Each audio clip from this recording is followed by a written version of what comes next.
All right. Well, sounds good. I don't know if I want to know that story about the Dinglefish, the beginnings of Dinglefish, but that's Dinglefish Esquire to you. So you better add that. Thank you for that. Okay, well, I guess I guess we'll get started. We're going to have a 2-week hiatus after this class. So I wanted to just kind of have a fun, quick and dirty little class, and then send everybody on a little vacation, and we'll come back in a few weeks and be refreshed. Yeah, so today is lesson 7 of level 2 in how to be your own genie. So today we're going to cover a couple things, but I'd like to start by asking some questions. And you don't have to answer, but I want everybody to think of the answer in their own minds. If you feel compelled to answer out loud, then you can go right ahead. So the first question is, on a scale of 1 to 10, I am learning how to have, be, and do everything I want. What do you think your number is? 9. I'd say 9. Wow, well, that's excellent. Wonderful. Okay. The next one. I know how to have, be, and do everything I want. Scale of 1 to 10. 9er. To be determined. Ah, come on. I think I'm probably going to say 8 or 9. It's more of putting it into action now. What were you going to say, Agla?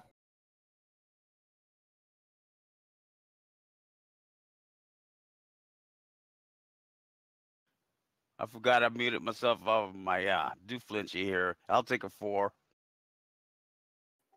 Excellent. Okay. The next question is, I am in the process of having, being, and doing everything I want. Scale of 1 to 10. 6.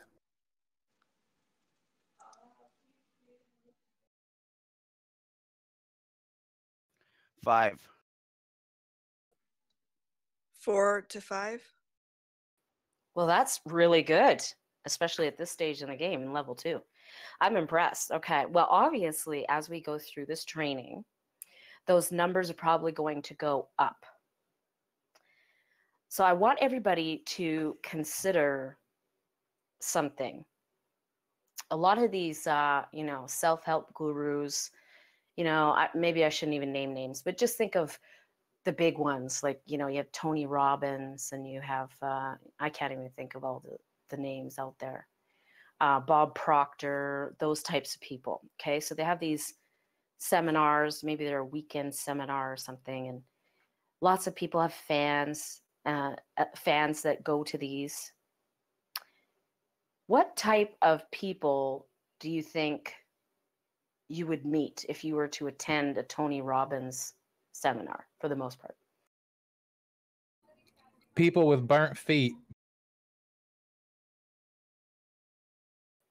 Okay. And in case you didn't know, that's because he makes everyone walk across hot coals. And so are the feet burnt because it didn't quite work out so well and the power of the mind wasn't there that day and they burned their feet? Yes, the lawsuits prove that. Okay. Yes, I think you're right on track there. Not to knock Tony Robbins. I think he's a wonderful person. But if you were to ask a few people, so what's your business? What are you doing here? Do you go to all these seminars? Is this your first one? What are you like? If you were to ask people, the majority of them would probably say, oh yeah, I'm a big fan and I go to a lot of these seminars. Kevin was talking to one such person and he attended every single one that Tony Robbins does. And Kevin thought that was magnificent. He said so. He said, okay, so what's your business? Oh, well, I don't have a business right now. I'm kind of just deciding what to do with my life. Oh, okay. Well, what's your job or where do you work? Oh, I'm currently unemployed. And Kevin's like, okay. And as they started talking, he observed that this individual and many other individuals were not actually putting into practice any of the things that were being taught at these wonderful seminars about self-help. And he asked a couple people, why they thought that was. And the answer that he would invariably get is they felt that they were students, that they still had a lot to learn, so they didn't want to make a decision on something because they weren't ready yet. They just didn't know enough. They had to keep learning. Well, I'm here to tell you that you know enough right now with just these few lessons that we have been going through, that you can take action today if you haven't already. You know enough that you can drastically change your life for the positive. You don't have to be a student your whole life. It's okay to make a decision. And it's okay if that decision that you make is the wrong decision. Because we talked about this last time. What happens when you make a wrong decision? You learn from it, or a right one comes out of it. Yeah, exactly. You learn that, I thought that was the right way, but then we crashed into the mountain. I guess that's not the right way to fly a plane. Let me try again. Right? So when you make the wrong decision, quote unquote, wrong, it's not the wrong decision because it's going to teach you what the right decision is. If you observe, always observing, always being aware of what's happening is very important. Now, we talked about earlier in lessons 1, 2, and 3 in level 1, how you can't be a know-it-all. Who do you listen to? Well, you listen to people who know what they're talking about, people who have succeeded at the task at hand. And the implication with that is that you should shut your own mouth and listen to somebody else long enough to learn from them how to properly do something. And once you learn how to properly do it, then you observe and you copy what they do until you have reached the unconscious competence phase. Well, that is absolutely true even till today and beyond. You should always be a student. There's always somebody that you can learn from. In fact, the people who are the most successful that I know are people who ask me what I think about something. They ask for my opinion. Why? Because they want to know everyone's opinions and take that into consideration and use discernment when they talk to other people. So it's very important that you still practice who do you listen to? Or should we say, who do I take counsel from? Is probably a more apropos way of saying that. But there's a difference between using discernment and asking for people's opinions on certain matters, asking for advice about what you think I should do for this and what do you think I should do for that. There's a difference between that and being stuck because you feel like you don't know enough to take action. So you're going to find a fine balance between always being a student and always learning from someone And at the same time, feeling like you've learned enough that you can actually apply what you've learned.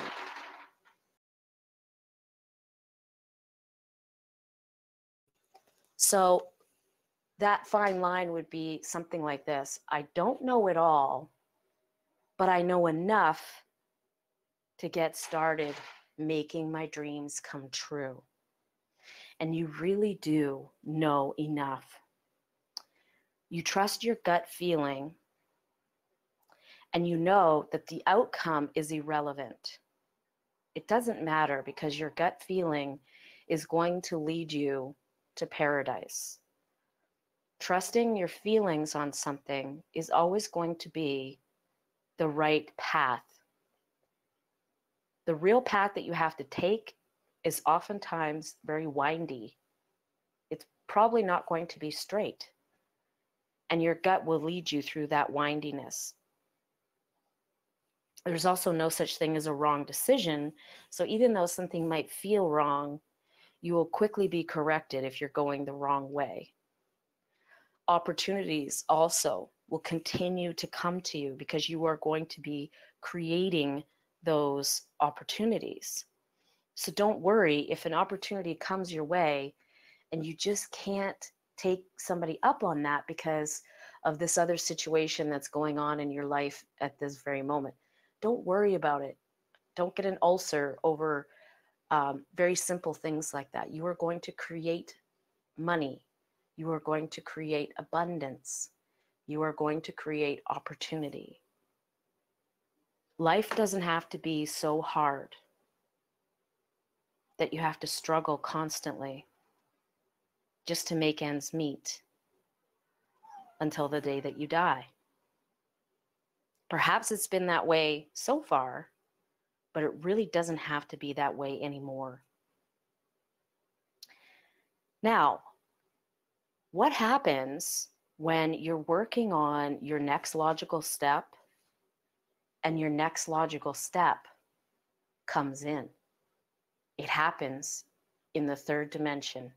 It comes to you. What do you do? Go to the next one. Exactly. And if the next logical step isn't apparent to you right away, just ask. Ask your higher self, ask God, ask the universe, whatever you believe in, for guidance on what is the next logical step, unless it's obvious. If it's obvious, well, then go for it. Now, what happens when you get your goal, when you achieve your chief aim?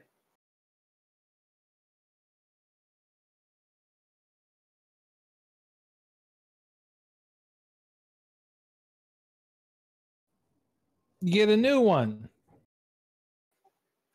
Right, you immediately pick a new chief aim.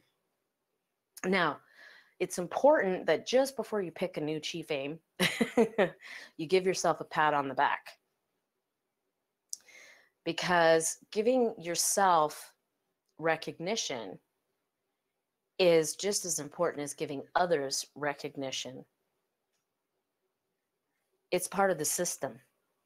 When you achieve something, give yourself a pat on the back. Even if nobody else would really understand that it's an achievement, you know that it's an achievement. So acknowledge it.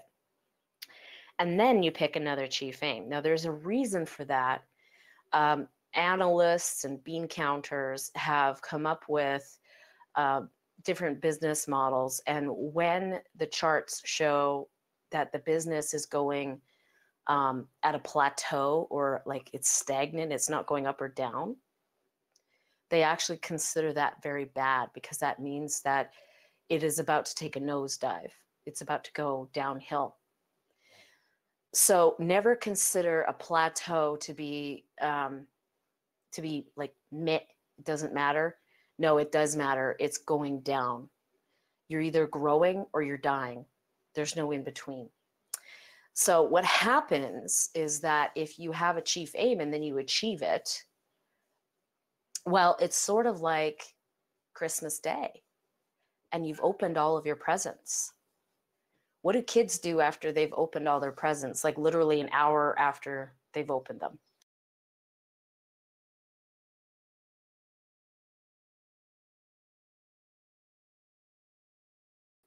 Disappointment.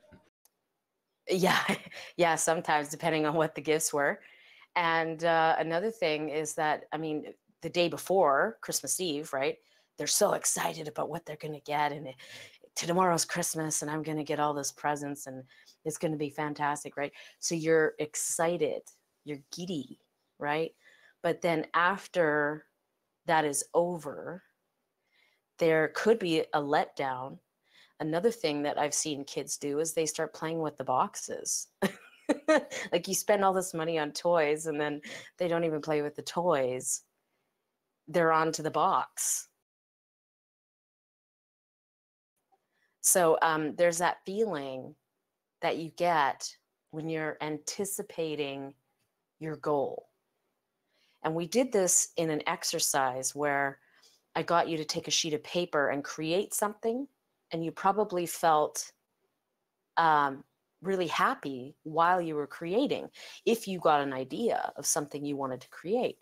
And the only time a negative emotion would come up during that type of exercise is if I stopped you in the middle of when you were creating, or if you didn't know what to create, so you kind of felt frustrated. So really, we are happiest when we are creating. Well, if you reach your goal, if you get your chief aim, well, you're happy for a moment because you reached it. But after that, like after a day, what happens? You know, it's kind of like a letdown, right? Because now you're not creating anything and you've already achieved what you wanted. So now what do? Well, you pick a new goal. That's why so many rich folks actually go bankrupt a little while later, because they achieve everything that they set out to achieve when they had no money, right? They have no money and they work towards becoming rich and getting a successful business. And once they reach that success, what are they going to focus on? Well, they're not focusing on creating anything or achieving anything. They're starting to think about what? Probably losing all of their money, which is a state of fear, right? If you're afraid of losing all your money or losing your business or losing your car or your house, that's a state of fear. What do you think is going to happen if you are constantly in a state of lack or a state of fear?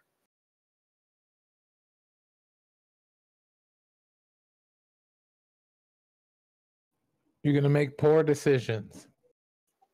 Probably, and you're most likely going to lose whatever wealth and success and achievement that you have attained.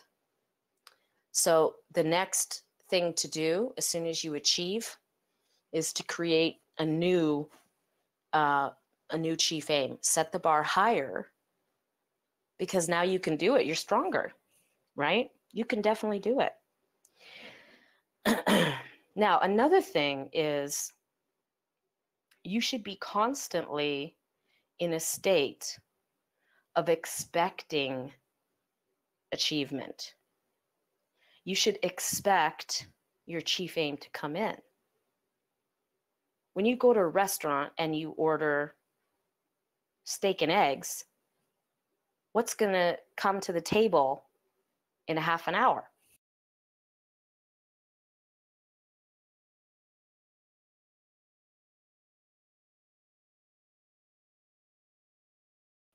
Boy, your Canadian restaurants are slow. Half an hour for steak and eggs?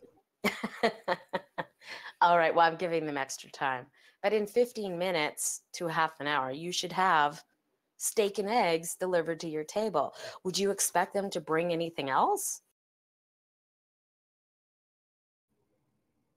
No, I guess not. No, I mean, you're not going to be too shocked if they bring you exactly what you ordered. I mean, occasionally there's mistakes made, but usually when you order steak and eggs, you expect to get steak and eggs in short order. And that's exactly the state that you should be in when it comes to your achievements. You're expecting to achieve all the time.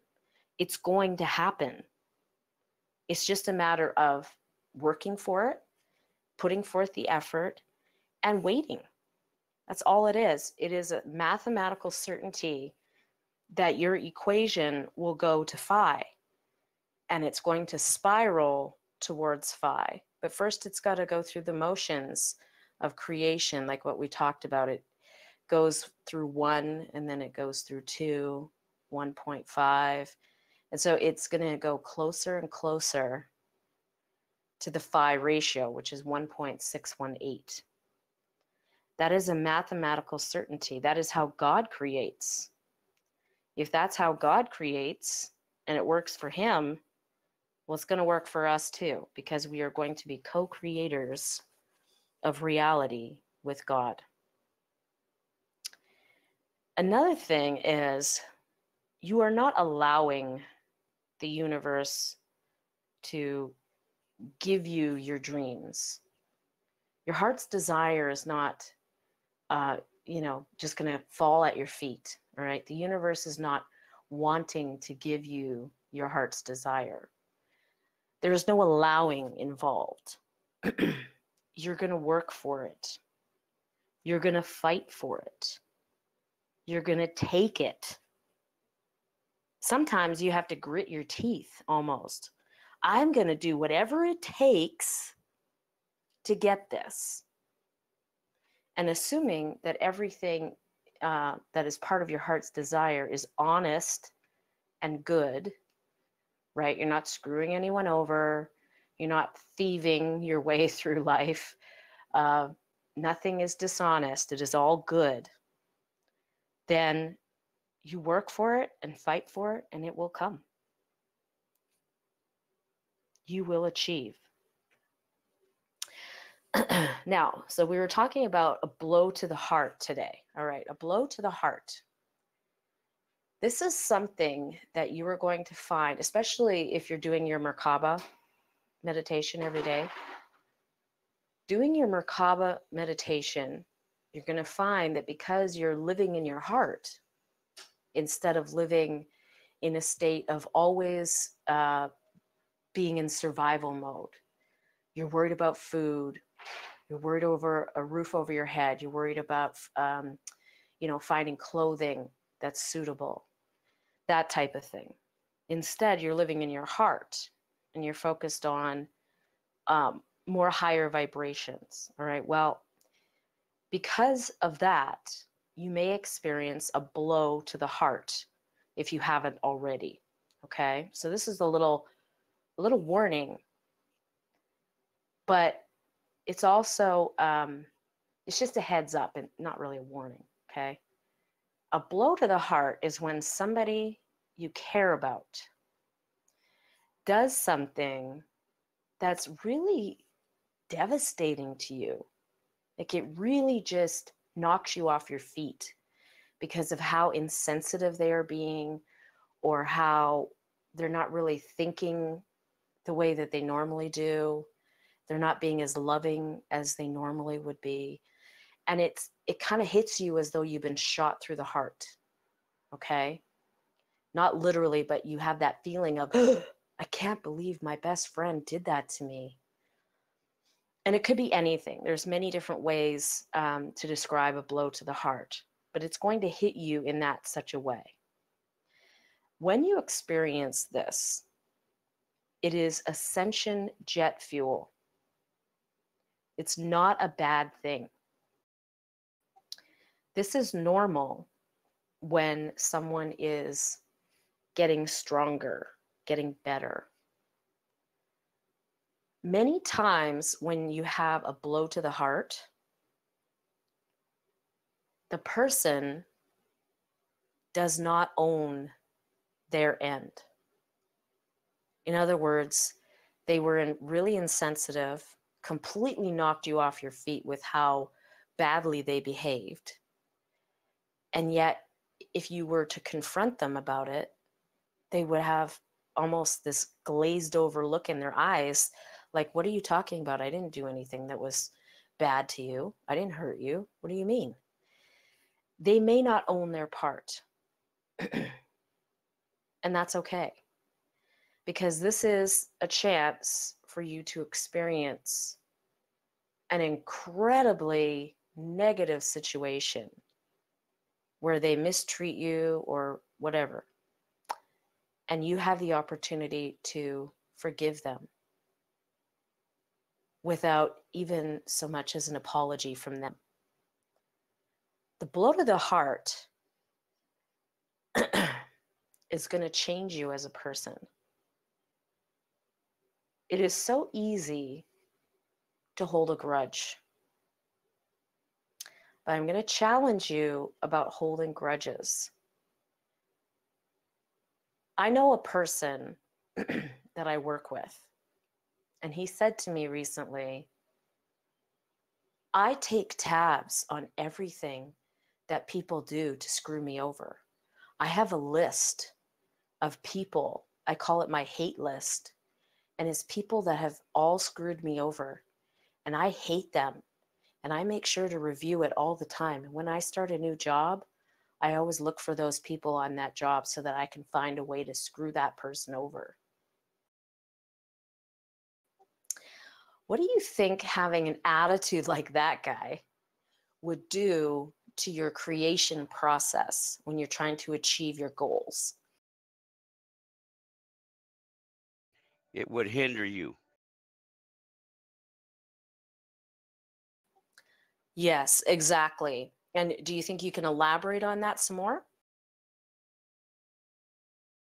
Well, your positives are not as strong as, you're losing it, because on your way up there and thinking positive, then you throw some negative in it. It's not going to be full force, and that's how you lose. So you have to always think positive and in good way and a loving heart, because if you don't, then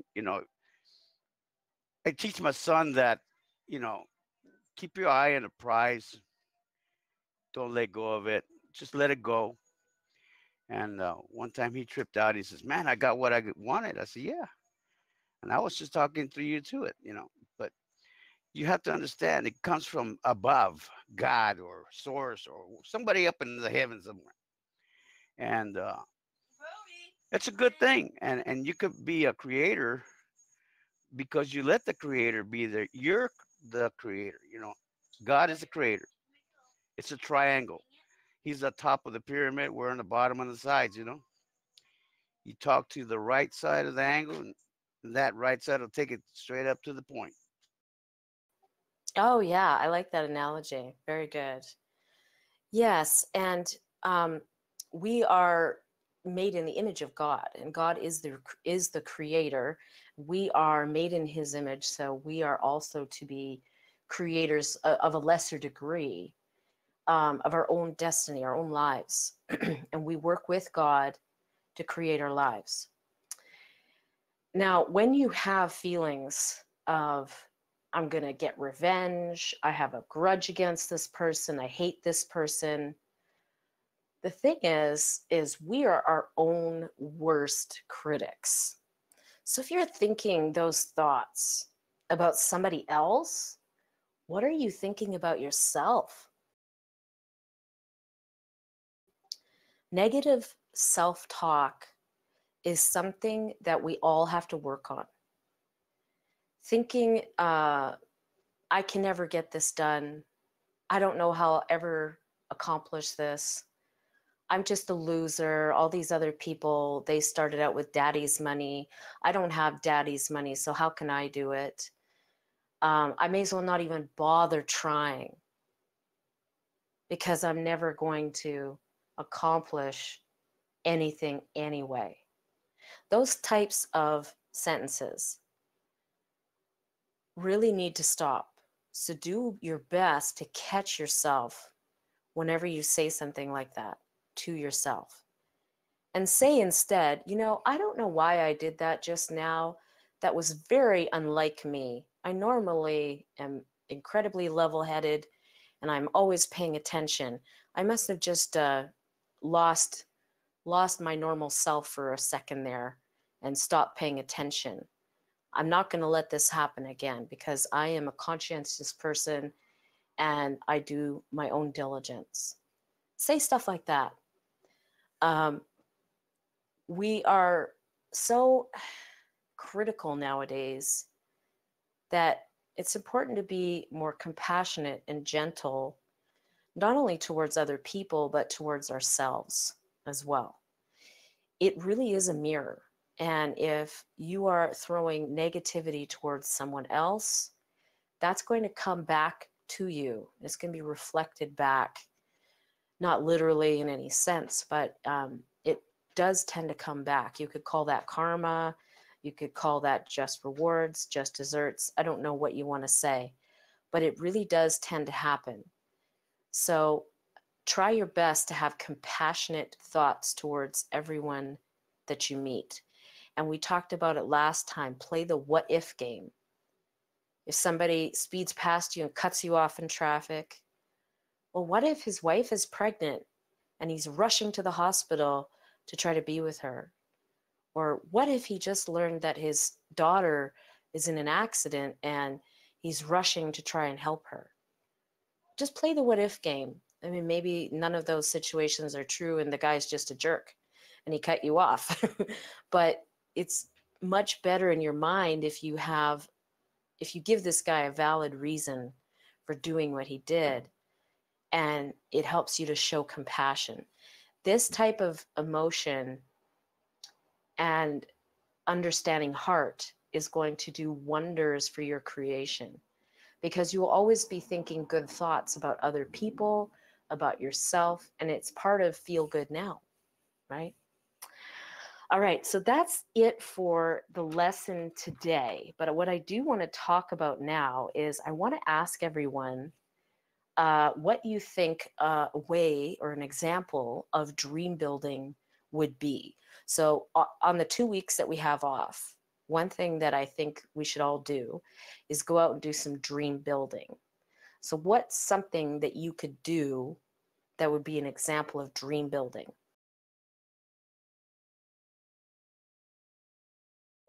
Well, I got my board. I got the most important stuff in the middle. I got my note card with my next chief aim on it. And I just start every day thinking about what that next thing is that I want the dream to be, which is, from what I've learned from the audios, is supposed to be something that's bigger than me and can be even further out than my life.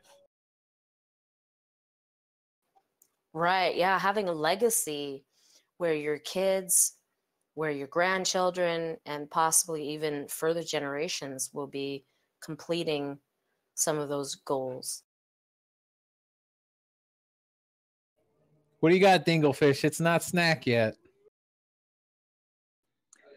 I'm just listening. I'm taking it all in. Nope. It's we're in between dinner and snack, so go. Someone else go before me and then I'll go after them. It's Halo ice cream time, though. Halo ice cream time. Hello to Halo.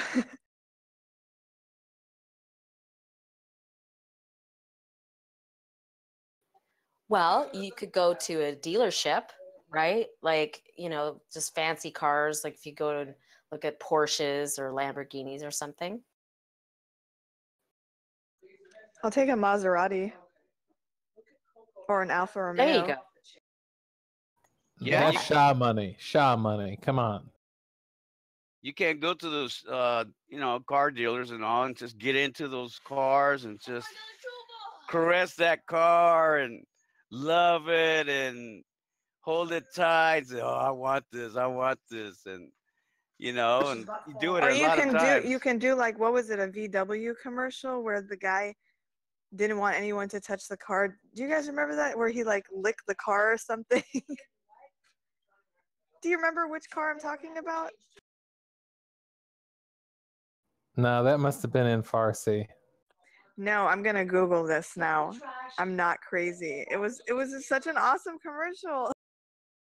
You guys crack me up. Yeah, and even if you don't want a new car, it doesn't matter. It gets your brain to see these things and think this is real, and it makes it part of your reality. You could even go yacht shopping if you wanted. You could try and find like a boat show this weekend or next weekend and see if they have, boats on display that you can walk in and check them out. I taught my son when he got this. It's in the front yard that he's got a Duramax 2007 and 160 something thousand miles on it. And we tried to get three of them, or four. We tried four times. And I told him, hey, don't give up, buddy. Just keep that picture in mind. What do you want? Do not hesitate to ask for. So we tried it four times. The first three failed, and the last one, when we went and made that deal, my son looked like, well, he's a light-skinned guy. He looks like you know, a white guy, but he's a Mexican. I'm dark. But when he, when I looked at him, I said, he looked like a pale ghost. I said, man, what up? I said, oh, you got what you wanted, huh, buddy? And then he didn't say nothing. He came back. He goes, Dad, I got everything I wanted. I said, okay, good. Awesome. Awesome. That sounds like you could teach this class during the 2 weeks off. No, I'm good. I tell him, I said, think about it. I mean, you have to keep your heart straight and what you want. Yeah, there's going to be a lot of distractions. Like me, I'm already like 60 years old, but you know what? I learned and studied my life, and when I studied it, I didn't have nothing to start with. I didn't have. I was jailed and all this and that. I even met my wife in a rehab, and I couldn't even go out with her. But when I met with her, I said, "Hey," I just went straight to her and said, "Hey, you want to go out? Just make a life right now." I mean, we didn't even go out that. And she goes, she kind of surprised. Later on, I got an answer, and I goes, "Yeah, let's go for it." So I had nothing. She had nothing. She had a little apartment. She had two kids, and I said, "Okay, I'll take it from here." And well, how are we gonna make it? I said, "Don't worry, just let's do it." And we did it, and we made 25 years together. This is the wife I lost now, and when I lost her in 2010, it was pretty sad. But she left me with three kids plus two grandsons, which is from her side, and I'm raising them up right here, right now. And one good guy, what my son Matt, he's got a job. He's getting $60 an hour, and I haven't been working since she died. And my son took over, and he says, "I'll take over, Dad." So you sure? Because those boots can't come off through hell, higher water, because you can't cry once you put these boots on of mine. He goes, "No, I can handle it." And I trained him since he was 9 years old with me in concrete, so he's doing fine. And that's what happens with our life. I just think think of things and let it go, and it'll come. Just I gotta let it go though. Just when there's always a problem, I'll think ahead of it, and it'll be fixed somehow. Wow, that's a great story. So you've been doing this and using these techniques your whole life. Yeah, because when I was small, something always talked to me in my, inside my conscience, guiding me here and there and everywhere. So I made a friend of it. I didn't neglected it, and I made him be a powerful second buddy of mine. And whatever it is, God, Lord knows, uh, anything that's good and positive, because everything what happens is positive and it's nothing negative. There's a few negative things happen, but I don't talk to negative. And if there is, I just ignore it. Like, how to, discern things. And that's how I am, I don't know. Well, great. And it sounds like you're teaching your son how to achieve too. So like you've been using these techniques, it's worked for you, and then now you're teaching the next generation to achieve as well. So that's excellent. Yeah, you have to trade them when they're young because apparently they'll lose that. They'll think they're tripping out and they'll say, well, I don't know, what am I listening to or what am I talking to or whatever. And I go, no, you talk back to it. Tell them, hey, okay, fine. Sometimes they won't talk to you. Sometimes it's surprising to say, what are you doing? When I was young, I just said nothing, but I talked to them back. And I think Dave is teaching his daughter to use these techniques, as far as I know, anyway. Yeah, she picked up and started reading that Asking It Is Given book on me. So and she's achieving it because she wanted to attend this one thing. That's so cute, Dave. Well, Yeah. she's not going to get to go to that, but I mean, unless it turns out to be mind control. But some other things may work out. Oh, yeah. Or she might go to something similar, that maybe not that particular event, but something very similar too. Right. We were looking at something on the East Coast, and I could send her to Grandma and Grandpa's house.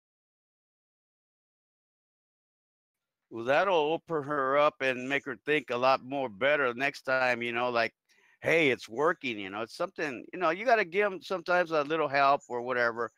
But, it happens. It's true. It's just, you got to believe in it real good. No, and your stories always are motivational. I love your stories. Well, it's just the walk of life, and you got to pay attention to your life and tell others, even though it's good or bad or whatever, they'll grasp something out of it. When I was younger, when in the teens, I never thought I was going to have a home. I never shot for nothing. And I just said, hey, I'll leave it up to God. And here I am. I got me a house. I worked for it and all, but I never thought I was going to get here.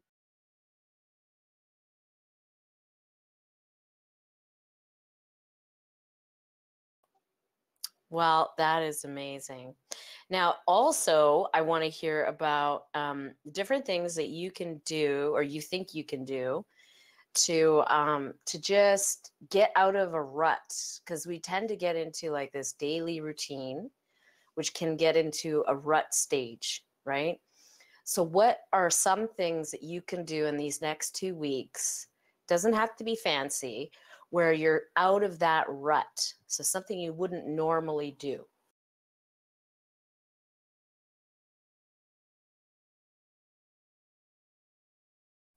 Come on, Dinglefish, it's your turn. I've been listening, but then distracted by the family stuff on the side. But I wanted to stay on as well, so I apologize. Oh, no worries. I do not accept your apology. That's fine. Wasn't needing your acceptance.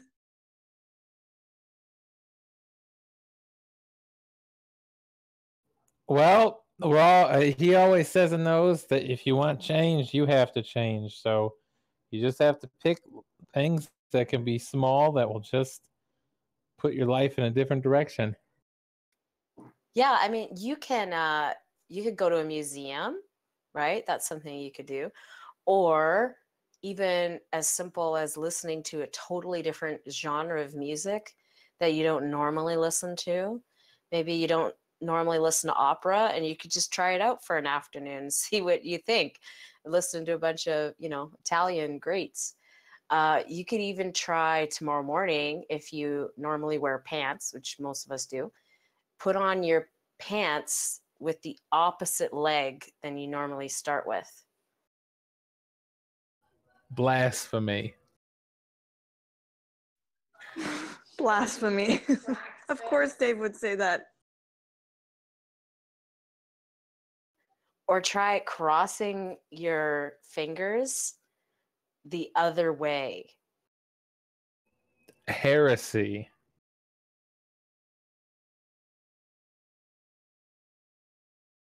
And you might say that's totally silly, but the thing is, you have neural pathways. So when you go to put on your pants, you don't even think about it, right? It's your unconscious competence stage where you just put on your pants, right? But you're putting your pants on one leg at a time. Well, most people do. It's one leg, and it's always the same leg that you start with because that's a neural pathway. So you're going to totally mess up that neural pathway if you consciously choose the other leg.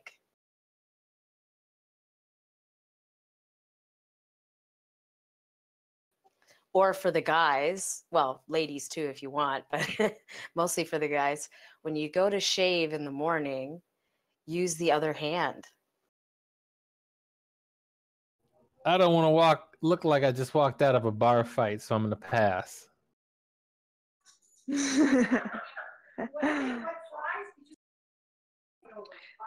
Oh, I'm being motioned, but I enjoyed this as always. So thank you all very much. Oh, thank you for coming. Don't give up. Thank you guys. Have a wonderful evening. I really like it when you show up because Dave and you interact in such a way I just start cracking up. I try not to laugh. Glad we can add a little bit of comedy.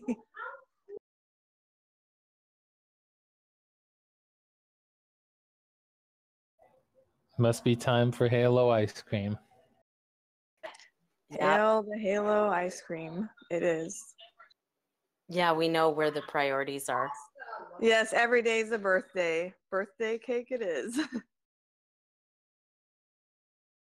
No, you just get that one because it's lower in calories. You know peanut butter chocolate's better, though.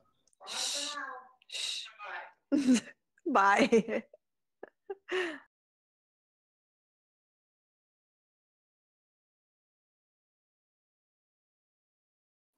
So, okay, if she has a Persian rug, does she say it's a Persian rug or is it just a rug? Well, being that most of her family's monies come from the Shah. So it's a Shah rug? Something like that. Because, like, I mean, we have Canadian bacon up here, but we don't say Canadian bacon. We say back bacon. And we have Tim Hortons down here now, but we don't call the stuff they serve at black at Tim Hortons in America coffee. You don't, wait a minute. Okay, so they serve coffee. What do you call it? Shit.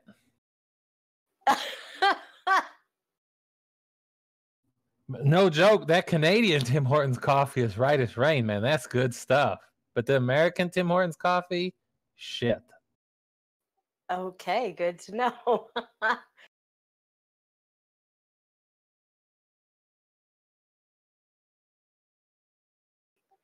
I wonder why they use a different supplier because that's ludicrous.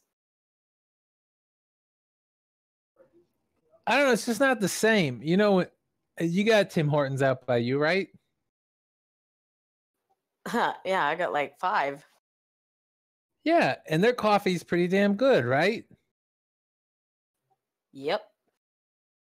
You go to, it's because Burger King owns them or something. I don't know what they do, and they get, you know, anyone that's been to Canada and had Tim Horton coffee will go to a Tim Horton down here and think it's good, and nope, not even close. Wow, that's crazy. Yeah, and we have dark roast here too. I don't know if you guys have that. That's because us silly Americans, we're only associated with the brand, not with the quality. You're absolutely right.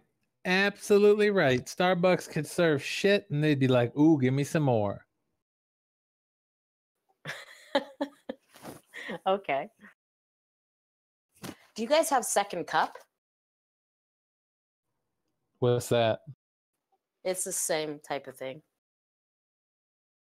Never heard of it. Oh, Second Cup is the best.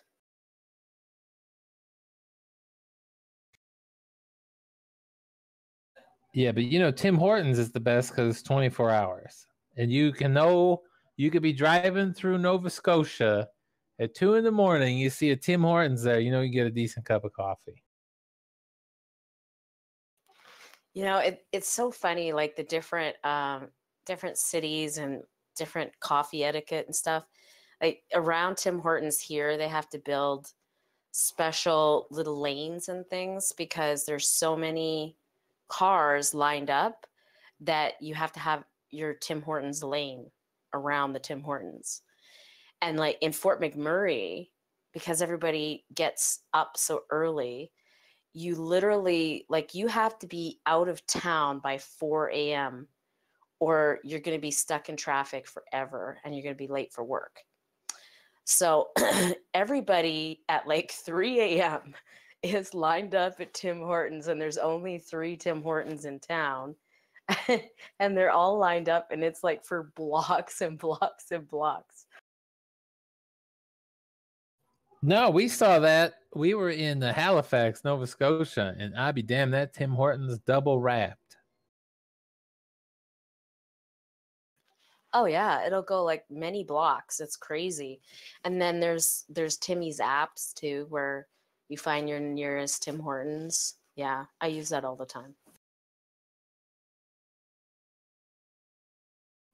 Some people say they put salt in the coffee. Some people say they burn the beans. I've read everything as to why that coffee is different. I think it's the cream too, because they use like 21% cream. Well, it ain't for me because I take my coffee black. Damn straight.